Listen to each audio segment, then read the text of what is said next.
vou pegar aqui, onde ele vai tratar... esse capítulo tem como título da rede dos significantes. E ele vai tratar, no capítulo 4 e no capítulo 5, da repetição, da compulsão à repetição, que é um conceito fundamental, importante, bastante clínico, né?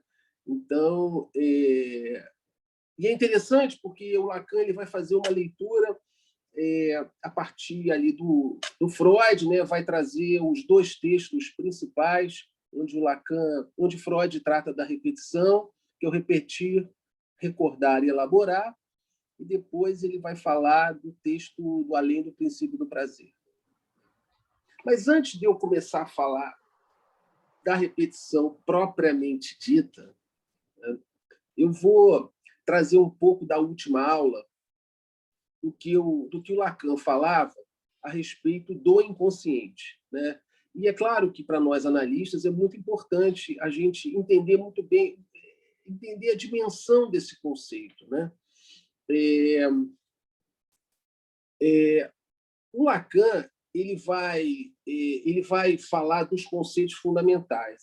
Então, ele começou falando do inconsciente, agora ele vai começar a falar da repetição, depois ele vai falar da transferência e depois ele vai falar das pulsões. Então, do que se trata? Do inconsciente como... inicialmente, ele vai falar do sujeito do inconsciente, depois ele vai falar do inconsciente como repetição, do inconsciente como transferência e do inconsciente como pulsão. É disso que ele vai tratar nesse seminário. Obviamente, tem outros temas que ele vai tratar também, mas isso é o principal. São esses 4 conceitos fundamentais. Então, hoje, eu vou tratar da repetição. Mas antes de começar a falar exatamente da repetição, né, e eu vou falar da repetição nas 2 próximas aulas, eu vou começar falando do que eu havia dito na última aula, só para a gente dar uma relembrada. Tem uma frase do Lacan, que é uma frase famosíssima, onde ele diz assim: o estatuto do inconsciente que eu lhes indico, tão frágil no plano ôntico e ético. Essa é uma frase bem famosa do Lacan, e você vê essa frase em vários trabalhos. Muito bem. Então, até aqui, o Lacan estava falando do quê? Do conceito de inconsciente. E ele vai privilegiar o quê nesse conceito, né? Ele vai privilegiar o inconsciente é falha, né? Ele vai justamente nessa ideia do inconsciente, ele vai privilegiar as falhas, optando por definir o inconsciente em seu caráter de falha, corte, fenda, tropeço e ânsia. Então, isso é importante a gente entender. O inconsciente não é o sentido. Justamente o que o Lacan vai privilegiar na dimensão do inconsciente é o seu caráter de tropeço, que é o que a gente vive muitas vezes no ato falho, né? A gente também vive a nível do sonho. Quando você tem um sonho, a princípio é um sonho extremamente perturbador, né? Um sonho que é completamente enigmático. Isso é o inconsciente. O inconsciente ele vai produzir uma descontinuidade. Por isso que ele é rechaçado. Ninguém quer saber da falha, ninguém quer saber da ânsia, ninguém quer saber do tropeço, todo mundo quer saber da continuidade, da eternidade, da imortalidade. O inconsciente vai justamente numa estrada completamente contrária. O inconsciente ele vai trazer para a vida do sujeito essa dimensão de ânsia, um grande buraco. Então, por essa razão, né? Então, o inconsciente não é consistência, ele é inconsistência, né? Ele não é passível de substancialização. Então, vocês imaginem o desafio do Lacan de poder definir, caramba, como é que eu vou definir algo que não é? Né? Como é que eu vou definir isso? Então, esse foi o desafio que o Lacan estava se propondo nesse momento. Então é porque o inconsciente é falha, corte, fenda, que ele não se presta a nenhuma forma de ontologização, ou seja, o inconsciente não está referido ao ser. Isso é muito importante, gente. O inconsciente não é o ser inconsciente. Não, isso não é o inconsciente freudiano. Isso não é o inconsciente freudiano. Então, o Lacan vai dizer o seguinte, que o inconsciente é da ordem do não realizado. Mas como é da ordem do não realizado? Se algo se realiza. Né? Então, ele vai dizer, o Lacan, que a realização é da ordem do não realizado. Então, o inconsciente se realiza no não realizado. Então, nesse sentido, a gente pode dizer o seguinte, que o inconsciente é pura perda. Né? Uma perda seca, pura perda. E ele vai dizer o seguinte, é uma perda que não salda nenhum ganho. Então, você não pode esperar que você perde aqui e ganha ali. Não existe isso. O inconsciente é pura perda, né? Ou seja, o que você experimenta a nível do inconsciente é a perda. Por isso que a formação do analista, né, obviamente, está diretamente ligada ao conceito de inconsciente, também é perda. Né? É perda. Então, é como tem uma frase do Lacan que ele vai dizer mais adiante o seguinte: essa no final das contas, essa é a única forma de você ganhar, perdendo. Né? O que você vive a nível do inconsciente é a perda do quê? Do sentido. Né? Do sentido. É isso que você perde. Então, o Lacan diz assim, quando o ato falho ou um sonho não portam mais nenhum sentido, só então se pode estar certo de estar no inconsciente. Vou falar de novo, porque isso ele fala justamente no prefácio da edição inglesa. Né? Esse texto dele, esse prefácio, está nos outros escritos. Ele diz assim, quando um ato falho ou um sonho não portam mais nenhum sentido, só então se pode estar certo de estar no inconsciente. No inconsciente real. É isso. Né? A gente, muitas vezes, acha... Quer dizer, o ato falho não é o sentido que ele porta. Né? Todo mundo até ri na hora, tal. É justamente o ato falho... o bom ato, assim, tratar bem o ato falho, acolher o ato falho na sua vertente de não sentido. O ato falho está ali para quebrar o sentido, não para... Claro, introduz um sentido, não, introduz novos sentidos, mas é uma quebra. O que importa é essa quebra, é a quebra da continuidade. Então, o Lacan diz, por essa razão, o estatuto do inconsciente. Por isso que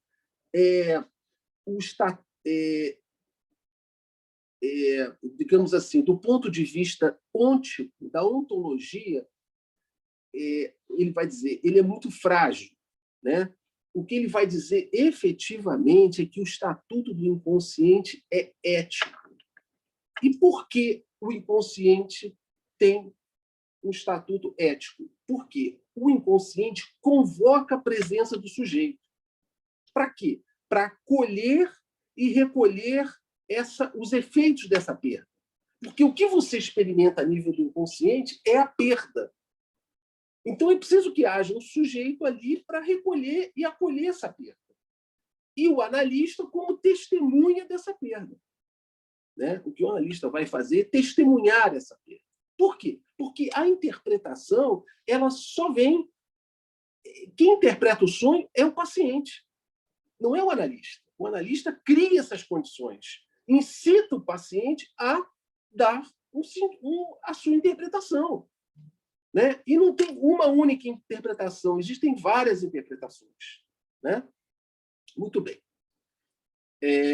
Então, assim, depois de tratar do conceito de inconsciente, o Lacan vai tratar da repetição, que faz parte da própria definição de inconsciente.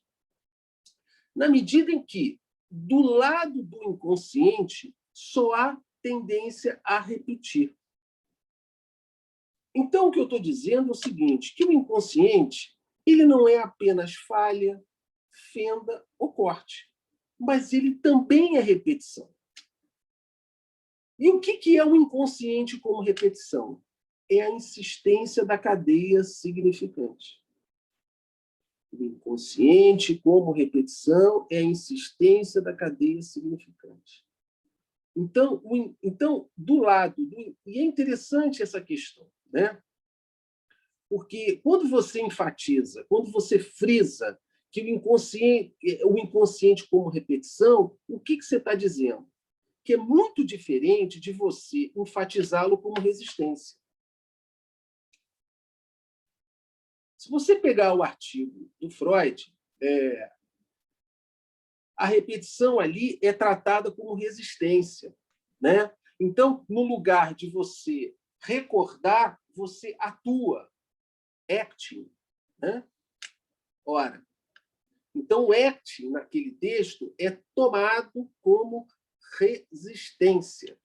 O paciente, ao invés de recordar, ele atua. Né? Ora, o que o Lacan vai dizer é o seguinte, não, repetição não é resistência. Aliás, o que ele vai dizer é o seguinte, que assim como a repetição não é resistência, o inconsciente também não resiste. O inconsciente não resiste. Ao contrário, o inconsciente insiste. Quem resiste somos nós. Né? Quem resiste é o eu. Agora, detalhe importante, essa resistência ela não é consciente, ela é inconsciente. Há uma resistência que é quase que estrutural. Né? Na medida em que a gente não consegue falar tudo, então existe essa resistência. Alô? Bom, essa resistência ela é, inclusive, própria. Né? Agora, tem uma resistência que é colocada pelo eu. O eu resiste, mas é importante dizer que essa resistência é inconsciente. Ou seja, quando eu digo inconsciente, é que o sujeito não tem controle.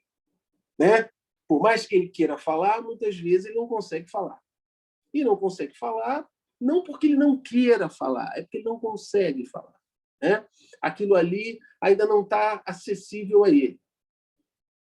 Então, o que o Lacan vai dizer é isso. Então, de certa maneira, o que eu estou dizendo é o seguinte, o inconsciente não é apenas falha, nem corte, mas também repetição. Então, é importante a gente frisar, né? Quer dizer, então, o inconsciente ele não resiste tanto quanto repete. Então, o Lacan ele vai enfatizar a repetição em vez da resistência. Até porque o inconsciente ele insiste, então, questão da resistência é como eu havia dito, a resistência ela está ligada ao eu. O eu é que não quer saber da falha, é que não quer saber do corte, é que não quer saber do tropeço. Entende? Isso que chamou a atenção de Freud, isso que a psicologia também rechaça. Né? Por exemplo, o inconsciente, né? Você veja, é muito difícil, né, você acolher o inconsciente. Né? Porque acolher o inconsciente significa acolher isso que nos escapa. E eu acho que muitas vezes, a gente fala do inconsciente, mas perde ele a dimensão dele. Né? Incluir o inconsciente é incluir isso na vida, é incluir a descontinuidade, a perda. E essa perda radical, essa perda seca, né? Então, no quarto capítulo, se vocês se debruçarem sobre o quarto capítulo, vocês vão ver que o Lacan retoma a questão da repetição em Freud, né? E uma coisa interessante é que ele vai dizer logo de início o seguinte, que a repetição e a transferência são conceitos distintos, né? E devem ser definidos separadamente. Apesar da repetição estar presente na transferência, o conceito de repetição não tem nada a ver com o de transferência. Porque a ideia da transferência é que o sujeito repetiria protótipos infantis na relação com o analista. Isso é verdade, de fato, né? A imago paterna, enfim. Quer dizer, essa repetição ela acontece na transferência. Mas isso não significa dizer que existe alguma relação da transferência com... Não é porque a repetição acontece na transferência que esses conceitos sejam similares. É isso que o Lacan está dizendo, né? Porque isso era moeda comum, era moeda corrente, né? E, claro, isso está em Freud, no texto de 1914, Repetir, Recordar e Elaborar. Eu vou trazer aqui para vocês alguma coisa sobre esse texto, porque o Lacan comenta no seminário esse texto. Porque o que ele vai dizer desse texto? Ele vai dizer que é a primeira vez que a repetição aparece de uma maneira mais sistematizada, né? Mais conceitual. Ela já vinha aparecendo, mas é nesse texto pela primeira vez, né? E o que o Lacan vai fazer? Ele vai, primeira coisa, dizer, olha, uma coisa é a transferência, outra coisa é a repetição, né? Então, e o Lacan, de início também, ele vai lembrar o seguinte, que repetição não é reprodução. Isso eu achei interessante, ele falar isso. Só um minutinho. Veja bem, repetir não é reproduzir. Quando a gente fala de repetição, a gente está falando de algo... essa ideia de que é possível fazer surgir o mesmo, isso é impossível. Ou seja, a repetição ela está condenada ao fracasso. Por quê? Porque, ao tentar repetir, você não consegue reproduzir. E reproduzir é a ideia justamente da hipnose. Você vê, mais uma razão pela qual Freud abandona a hipnose e funda a psicanálise. Foi o abandono da hipnose que possibilitou, digamos, o surgimento da psicanálise, né? Porque o que acontece na hipnose? O hipnotizador, né, a princípio, levava o sujeito até a origem do trauma, né? E aí o sujeito falava, né, o que tinha traumatizado. Muito bem. Ainda que ele relate, é impossível reproduzir o que de fato aconteceu. Entende? Essa é uma ideia contida no princípio da hipnose. Mas, para a psicanálise, não é possível. O que você experimenta na repetição é o quê? É o impossível. Não há como você repetir ipsilíteres. Quando a gente fala de repetição, mas existe uma repetição. O Freud mesmo, assim, é a mulher que casa 3 vezes e acaba enterrando o marido 3 vezes. Ela está repetindo, né? Ela está repetindo, mas ela não repete o mesmo. E o que ela repete, se não é o mesmo? É a diferença. É isso que o sujeito experimenta a nível da repetição. então, esse impossível. Então, esse encontro com o real. Né? Lacan ele vai falar melhor disso no 5º capítulo. Né? Mas eu só estou adiantando alguma coisa que a gente vai tratar um pouco na próxima vez, né? Onde vai falar da psique e do automaton. Eu vou falar disso porque são 2 termos oriundos de Aristóteles, entendeu? Eu vou trazer isso com um pouquinho mais de calma, mas, de qualquer maneira, né, o que a gente experimenta a nível da repetição não é o encontro, é justamente o desencontro. Né? E essa é justamente a dimensão real. Então, repetir, gente, não é reencontrar a mesma coisa. Isso é muito importante. Quer dizer, o Lacan ele faz esse alerta. Talvez seja até uma coisa óbvia para a gente, né? Mas na época não era, não. A ideia de que a repetição estava ligada a uma no sentido de repetir a mesma coisa, era uma ideia muito propagada. E o Lacan vai dizer, não, isso não existe. Essa ideia de encontrar o mesmo é da hipnose. Né? Isso não tem nada a ver com o campo psicanalítico. Então, gente, em 1914, no texto Repetir, Recordar e Elaborar, o que o Freud afirma? Ele afirma que a transferência é ela própria um fragmento da repetição. Né? Então, essa ideia de que transferência e repetição eram... ele vai... O que essa ideia da transferência está articulada à repetição, ela vem daí. O próprio Freud traz isso. E o que o Lacan vai dizer é o seguinte, não, transferência é uma coisa, repetição é outra. Então, só uma ideiazinha. Nesse texto do Freud, o paciente, no lugar de recordar, ele age. Ele age sem se dar conta do que está ocorrendo.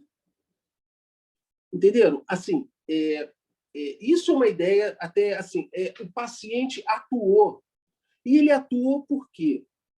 Então, a atuação, a repetição, ela tinha uma conotação negativa nesta época.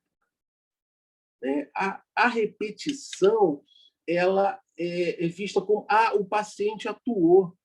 Então, ele está resistindo. Em vez dele falar, ele está atuando. Né?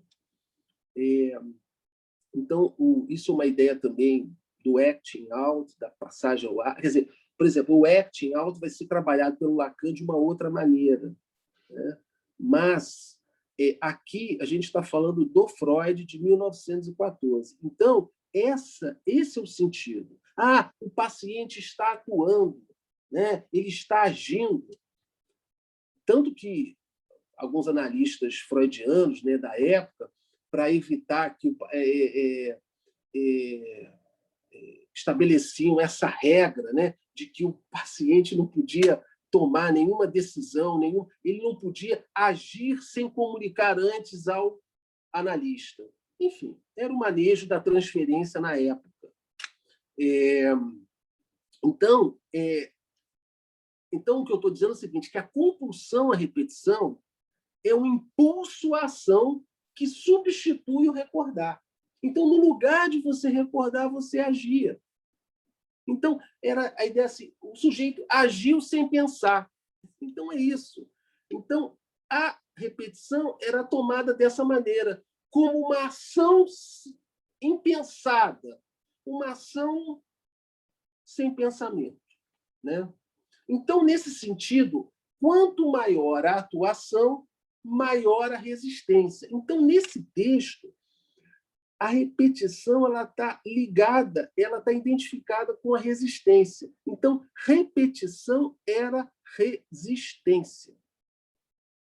Era assim que a compulsão, a repetição, era tomada como resistência. Então, era algo que tinha que ser substituído pelo recordar. Entende? Então, quanto mais o paciente recordava, menos ele atuava. Então, era essa direção do tratamento nessa época, 1914. Né? Então, logo, a repetição ela é definida como algo que faz oposição ao saber. Né? Então, a repetição era da ordem de uma ação. Né? Então, o paciente, quanto menos ele recordava, mais ele agia. Né? Então, essa era o manejo, o entendimento, a direção do tratamento. Então, o psicanalista ele incitava o paciente a lembrar, lembrar, lembrar. Dessa forma, ele evitaria que o paciente atuasse. Bom, era essa a direção do tratamento. Nós estamos em 1914. Né? Nessa época, você tinha ali o dualismo pulsional, né? Pulsões do eu e pulsões... aquele primeiro dualismo pulsional, né? Pulsões de autoconservação, enfim, esse era o entendimento. Então, nessa época, a repetição está ligada à atuação. Né? Agora, a partir de 1920, no texto Além do Princípio do Prazer, se produz uma virada teórica. Né? Primeiro, Freud questiona o domínio do princípio do prazer sobre os processos mentais. Ou seja, ele percebe que existe algo mais primitivo e que independe do princípio do prazer, a partir da análise dos sonhos que ocorrem nas neuroses traumáticas. Ou seja, era estranho, né? Se o psiquismo fosse realmente regido pelo princípio do prazer, né? Por que o paciente sonha com esses sonhos traumáticos, né? Especialmente na época da guerra? Por que o paciente sonha com isso que faz ele sofrer tanto? Né? E outra coisa é a história do sonetinho, né? Que ficava jogando aquele carretel, né? Simbolizando a partida da mãe e a volta da mãe. E ele percebeu que a criança ela repetia muito mais a partida do que a volta. Pô, então, peraí. Então, será que o psiquismo é realmente regido pelo princípio do prazer e desprazer? Será que nós, seres humanos, o comportamento é regido dessa maneira? A gente se aproxima do que dá prazer e se afasta do que dá desprazer? Então, o que o Freud percebe é que existe algo para além do princípio do prazer e do desprazer, algo anterior, algo primitivo, algo que independe desse princípio. Então, esse algo mais primitivo, Freud nomeou de pulsão de morte. É isso, pulsão de morte. É a pulsão de morte que vai reger as nossas ações, o nosso comportamento, né? Então, foi justamente a compulsão... Quer dizer, e o que levou... Então, entenda bem, o que levou Freud a descobrir esse conceito de pulsão de morte? Foi a compulsão à repetição. Né? E que ele vai chamar a compulsão à repetição de força demoníaca. Força demoníaca, porque ela é incontrolável. Né?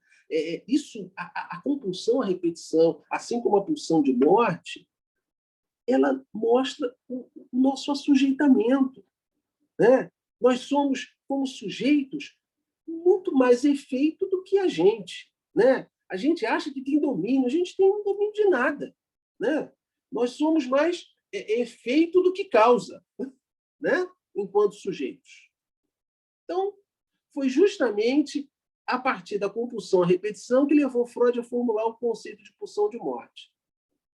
Então, nessa nova perspectiva, a compulsão à repetição ela não está ligada à resistência, mas ao funcionamento da pulsão. Entenderam? Assim, a compulsão, a repetição está ligada à pulsão, não mais à resistência, como ele havia dito no texto de 1914. Então a compulsão, a repetição, é uma expressão da pulsão de morte e, portanto, faz parte da estrutura do sujeito. Ela é ineradicável. Não há como acabar com a compulsão, a repetição, que era a ideia do texto de 1914. A ideia de acabar com a repetição, no lugar de acabar com essa. Entende? Então isso mostra o seguinte: que o acting out não é algo negativo. O acting, por exemplo, ele faz parte, né? Digamos assim, é um pouco essa leitura que o Lacan faz, no seguinte sentido de chamar a atenção do analista. Né? Quer dizer, o acting, ele de fato está referido ao analista, né? De modo que o analista possa ali retificar o seu lugar. Então, o que eu estou tentando dizer é o seguinte: a compulsão, a repetição, ela, a partir de 1920, o sentido patológico dela sai. Ela não é algo patológico, negativo. Muito pelo contrário, faz parte do sujeito, faz parte da estrutura do sujeito. Né? Então, quando Lacan dá destaque ao conceito de repetição enquanto conceito fundamental, ele é muito sensível à ligação que Freud estabelece entre a repetição e a pulsão de morte. Né? A pulsão, ela aponta o quê? Para o que há de essencial na repetição. O que há de essencial na repetição? É esse encontro do real. Isso é importante. O encontro do real, que Lacan vai chamar de tiquê. Só estou adiantando alguma coisa que eu vou tratar na próxima aula. Tiquê e automaton. Então, veja bem, quando o Lacan trata a repetição como um conceito fundamental, ele é muito sensível a essa ideia, porque quem liga a compulsão, a repetição, à pulsão de morte é Freud. E foi a partir dela que Freud vai descobrir a pulsão de morte. Entende? E chama atenção para o quê? A repetição diz respeito a esse encontro do real. Né? Por isso ela é essencial. Então, para Lacan, isso é importante dizer, a repetição é esse trabalho fundamental da pulsão de morte, que relança insistentemente algo inassimilável, algo que é da ordem do real. Então, o que a gente vive na repetição, e a repetição, o que é? Você está ali, o sujeito está ali na busca desse objeto, e o que ele vive nessa busca do objeto perdido? Ele não vive o encontro, ele vive o desencontro. Por isso que a pulsão, por isso que a compulsão, a repetição diz respeito a esse encontro, porque o que você encontra é o real, o que você vive é esse encontro faltoso. Em outras palavras, o desencontro. Então, esse encontro, é isso que o sonho traumático traz. O que o sonho traumático traz? Ele traz o inassimilável. Isso que é da ordem do real. Isso que você não consegue incluir na cadeia. Né? Então, veja bem, então, a repetição, que eu estou tentando dizer, ela está sempre ligada a um objeto perdido. A repetição é uma tentativa de reencontrá-lo. É curiosa essa ideia do objeto perdido, por quê? Não se trata de algo que você perdeu e vai tentar reencontrar. O objeto é alguma coisa, esse objeto perdido, ele está perdido desde sempre. Ele nunca existiu. Então, você está ali tentando buscar alguma coisa que, na realidade, está perdido desde sempre. Né? Então, no lugar de encontrar esse objeto impossível de encontrar, o que você encontra na compulsão à repetição? É o real. É o impossível. Né? É o impossível. Isso que se chama o traumático. O que é o trauma? O trauma se trata de algo que escapou, que é inassimilável pelo significante, pelo sentido. Isso que caracteriza um evento traumático é a impossibilidade de você dar aquele evento um sentido. É isso que torna o evento traumático. Né? Então, a gente pode dizer que a repetição tem sempre algo de inassimilável à cadeia simbólica que se repete, mas nunca da mesma maneira. Então veja bem, aí o Lacan vai dizer assim, que, na realidade, a repetição ela demanda o novo. Né? Na medida em que você nunca encontra a mesma coisa, o que você encontra? Você encontra sempre algo novo. Né? Então, o que você repete é a novidade, porque é sempre uma novidade. Nessa busca pelo objeto perdido, o que você encontra? Você sempre encontra algo diferente. Então, nesse sentido é que o Lacan diz, a repetição demanda o novo. Entende? Então, você veja que é toda uma positivação da repetição. Né? Muito bem. Então, vou só tentar falar mais um pouquinho para abrir para as perguntas. Né? Agora, do ponto de vista clínico, né? O que a gente pode...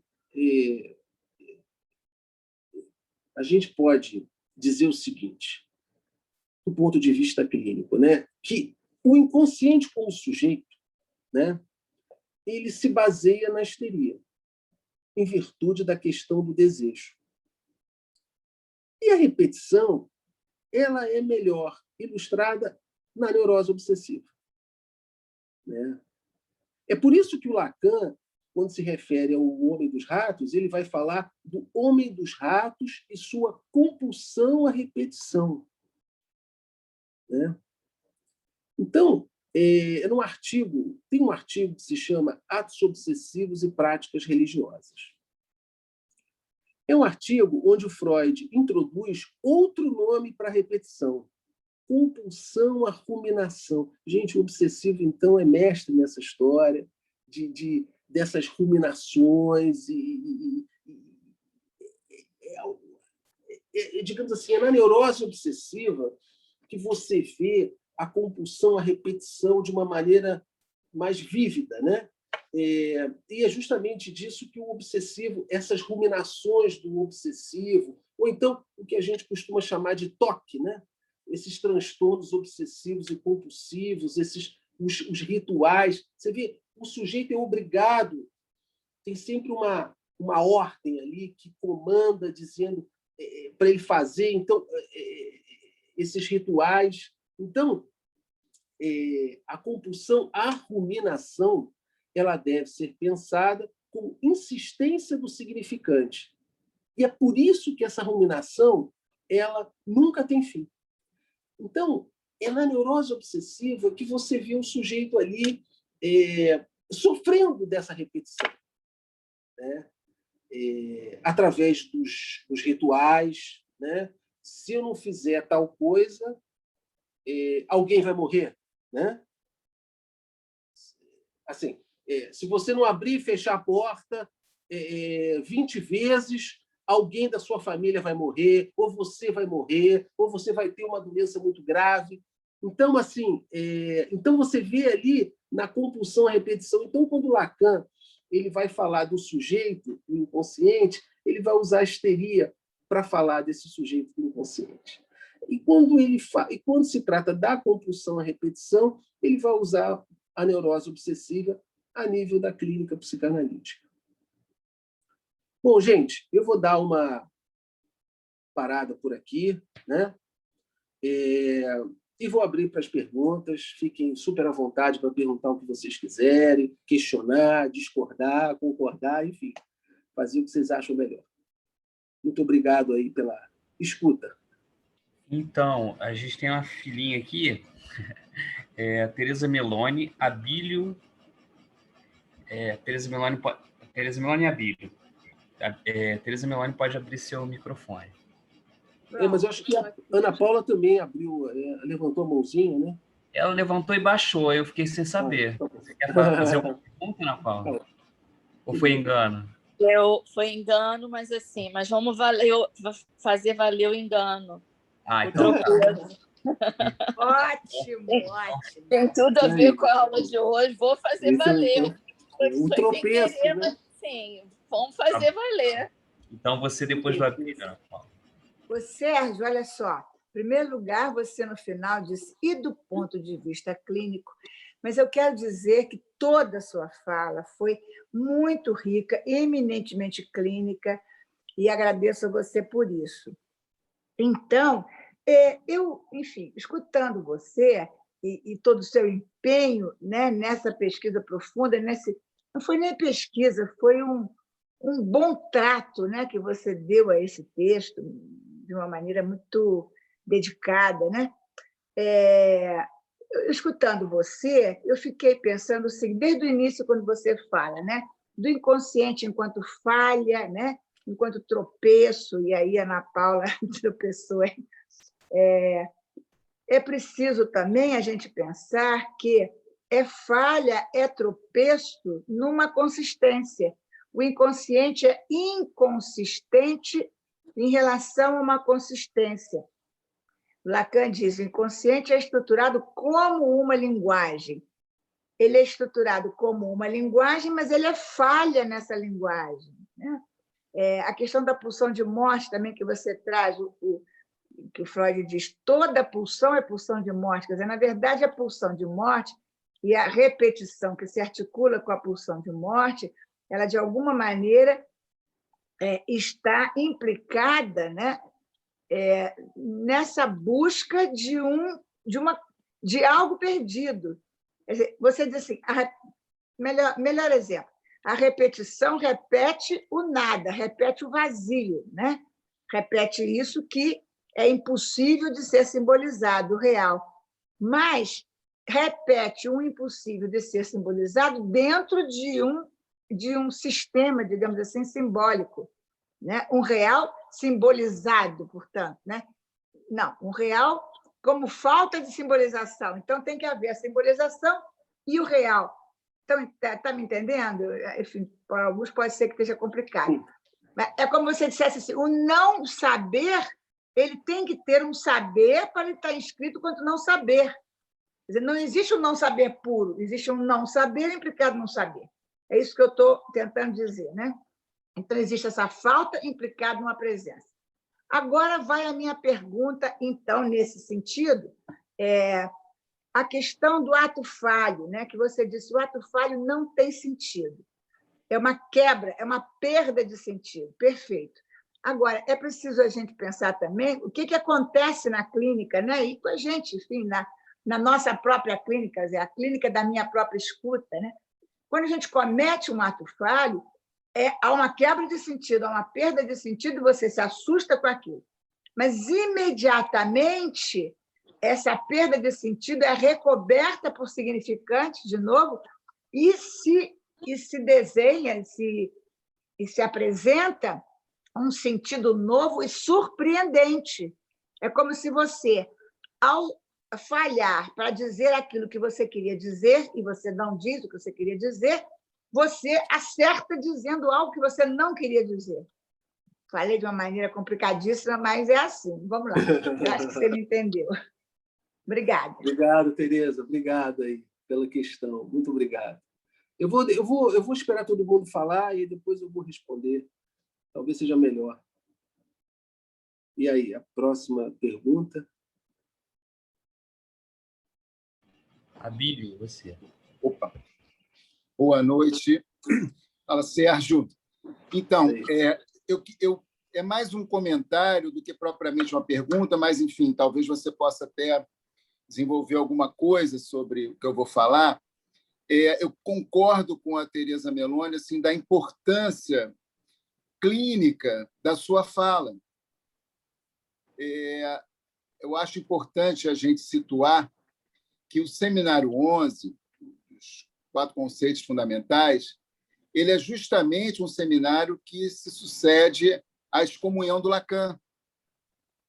E Lacan ele é censurado pela IPA não apenas porque promove uma revisão teórica de Freud, né, da teoria freudiana. Lacan era um grande leitor de Freud, mas, sobretudo, pelas mudanças que o próprio Lacan vai promover na clínica. Ele é bastante censurado e perseguido por isso, né?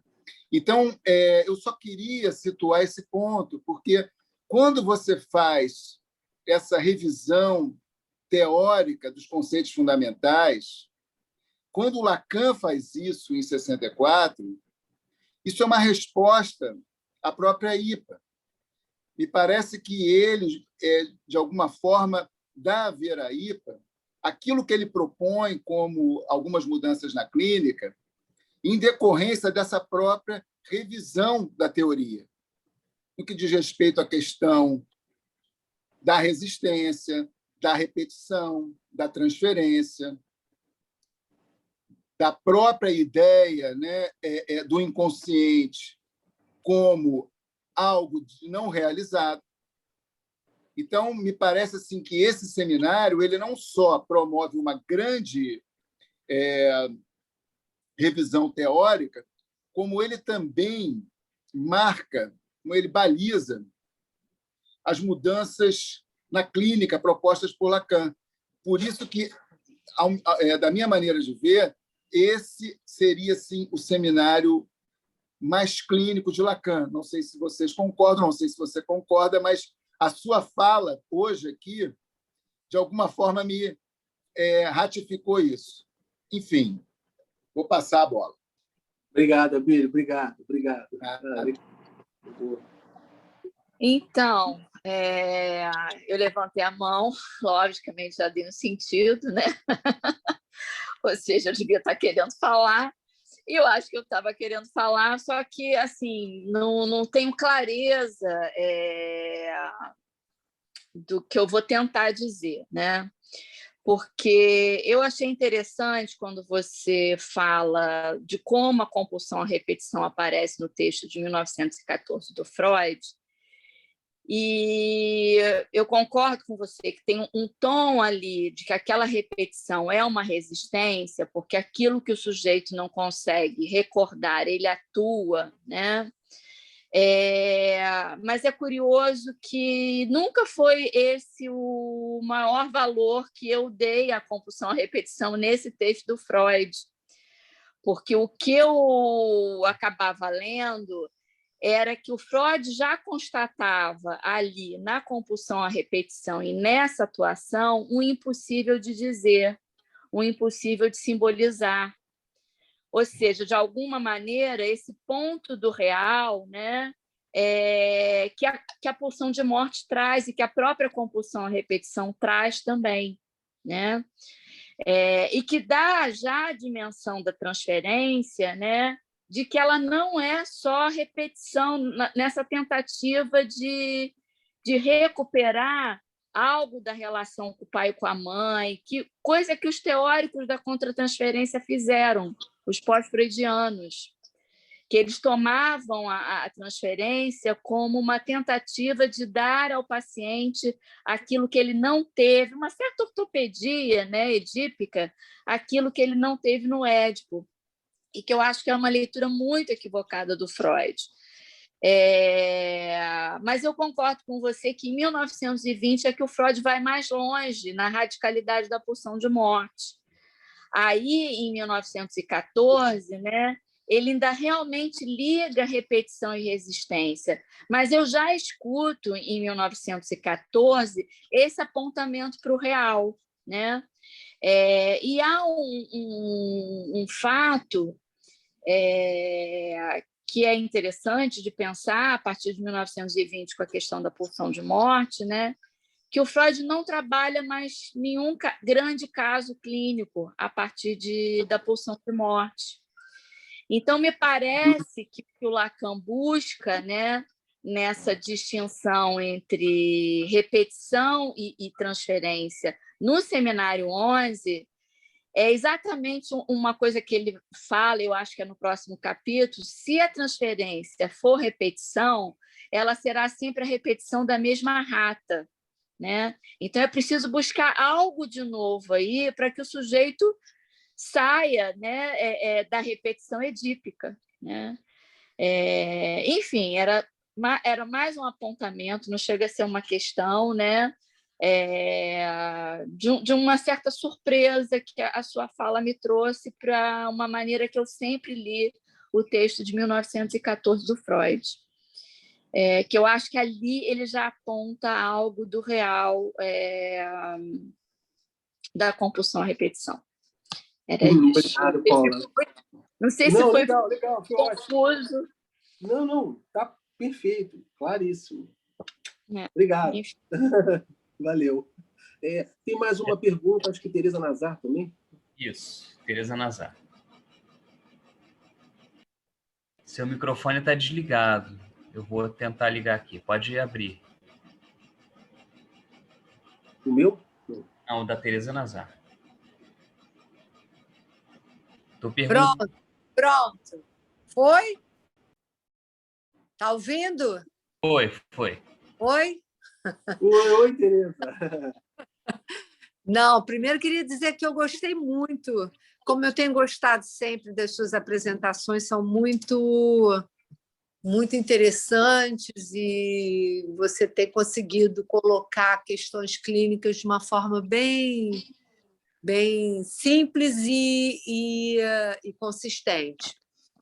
Na verdade, a observação que eu queria fazer de respeito a esse ponto da repetição, que me parece que coincide com o umbigo do sonho. É o mesmo elemento.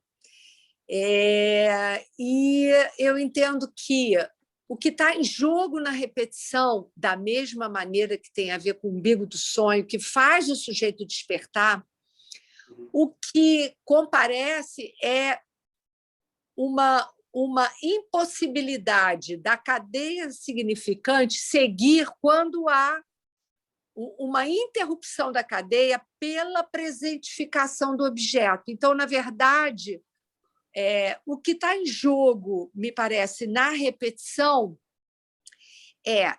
quando o sujeito está falando na associação, né, dos significantes, no remetimento de um significante para outro, o aparecimento, o surgimento e, portanto, uma interrupção na cadeia que diz respeito exatamente à questão da repetição, que é o comparecimento do objeto. É pelo viés do objeto que a repetição se dá. Eu não sei se você pensou alguma coisa a mais, né? E eu queria deixar assim colocado que eu entendo que a problemática da repetição é o mesmo ponto de real que comparece no umbigo do sonho e que a gente pode dizer também que é pela presentificação do sintoma. O sintoma também diz respeito exatamente a esse ponto. Sim. Da interrupção da cadeia pela presença do objeto. Bom, era isso. Eu vou só começar pelo que Tereza está falando, que eu achei interessante essa questão do objeto, né? Que ela traz. Quando ela fala de objeto, claro, o objeto A, né? Esse objeto, só para deixar claro, né? É o objeto A, esse objeto inconsistente, real, né?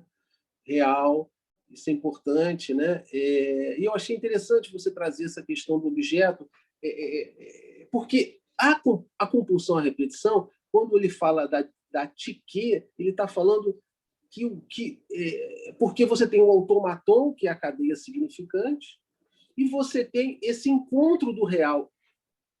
esse é o ponto nevrálgico da compulsão à repetição, que se articula com a questão do objeto, a presentificação do objeto. Porque a cadeia significante, ela necessariamente leva ao encontro com o objeto. Ela não se sustenta por ela mesma. Pois é. Então, a gente se pergunta, mas o que leva o sujeito a repetir? É justamente esse real, esse inassimilável. É isso que leva o sujeito a repetir. Por isso, a repetição é ineradicável, porque acabar com a repetição seria acabar com o real. Isso é impossível. Então, vamos repetir e continuamos a repetir, né? Então, assim, mas eu achei muito boa essa sua ideia de trazer a questão do objeto articulado com a compulsão à repetição. Eu concordo, assim, quando Paula fala assim, que já no texto de 1914 isso já estava presente, né? Mas estava presente esse inassimilável, né? Que diz respeito à compulsão à repetição, né? Mas assim, mas eu acho que ainda não estava formulado, entendeu? Assim, o Freud ainda estava meio descobrindo, embaraçado, né? Mas eu concordo com Paula, que isso já estava presente, né? Presente ali no texto de 1914, né? E eu acho importante isso, porque agora é interessante, porque foi a compulsão à repetição que realmente levou o Freud a questionar todo o aparato teórico, obviamente sem se desfazer dele, mas onde ele pôde sistematizar de forma mais clara a questão ali da pulsão e ligar a compulsão à repetição à pulsão. Isso foi fundamental, né? Portanto, a compulsão à repetição, nesse sentido, ela faz parte da estrutura, né? Eu acho assim que o Abílio lembra muito bem, e eu acho que ele tem razão, essa questão aí de que esse é um momento muito ímpar do Lacan, né? Onde ele sai da IPA, ele foi saído, né? Excomungado, né? E ele funda a Escola Freudiana de Paris. Ele está fundando. Então, a questão da formação, isso é um pano de fundo desse seminário, né? É um seminário. Aliás, os seminários dele são todos assim, voltados para os analistas, para a formação dos analistas. Ele estava dirigindo, toda a fala do Lacan dirigida aos analistas. Então, agora, no que tange a Freud, eu acho que Lacan ali já começa porque até então ele dedicava um seminário a trabalhar um texto do Freud. A partir do seminário 11 ele para com isso, entende? E ele vai começar a introduzir coisas que estavam em Freud e outras que não estão em Freud, né? Então ele está num além de Freud com Freud. Eu acho que esse é o movimento do Lacan nesse momento, entendeu? É um momento onde ele se autoriza, né? A ir além de Freud, né? Eu acho que até então ele estava ali de algum modo ali se dedicando a comentar e comentários super férteis dos textos freudianos, mas a partir do seminário 11 ele, inclusive o próprio Lacan, ele tem uma postura assim um pouco crítica, né? Porque isso foi bom que Paula falou. Por quê? Porque o que eu trouxe aqui é um pouco a partir da fala do Lacan nessa aula, onde ele é até crítico, assim, em alguns momentos bastante ácido, crítico, em relação ao próprio Freud, né? Imagine os pós-freudianos. Então, esses ele ignorava, ele achava isso, enfim. Mas, em relação a Freud, eu vejo que ele já adota uma postura crítica e respeitosa ao mesmo tempo. Isso é fato. A última coisa é Teresa Meloni, quando ela traz essa questão, porque eu acho que eu enfatizei muito a dimensão real. E ela está dizendo o seguinte, olha, esse real ele precisa do simbólico e do imaginário, senão o real não existe, né? O real ele é anterior ao simbólico, mas ele só pode ser falado a partir do simbólico, né? Você só pode falar da inconsistência a partir da consistência, ainda que a consistência não exista, né? Porque isso também é da ordem do real. Essa consistência que a gente tenta dar, sempre sobre essa inconsistência tem um fundo de consistência. É a mesma coisa, o real e o simbólico. Você só pode, ainda que o real seja anterior ao simbólico, você só pode falar dele a partir do, você só pode falar do real a partir do simbólico, ainda que ele seja anterior, né? E isso é o que diz respeito à pulsão de morte. Você tem a pulsão de morte na origem, né? Ali. Gente, eu vou parar por aqui, tá? Eu agradeço, eu vou deixar aqui, eu não sei se tem mais questões, né? Mas, enfim, bom, é isso. Eu vou agradecer a presença de vocês, muito obrigado aí pela paciência em me escutar, tá bom? E, enfim, mês que vem estaremos juntos de novo para o capítulo 5. Eu peço a vocês, inclusive, se vocês puderem ler o capítulo, seria bom também, que aí já trazem questões a partir do capítulo. Obrigado, gente. Boa noite a todos e uma boa semana aí para todo mundo. Valeu, obrigado. Tchau. Tchau, Sérgio. Muito bom.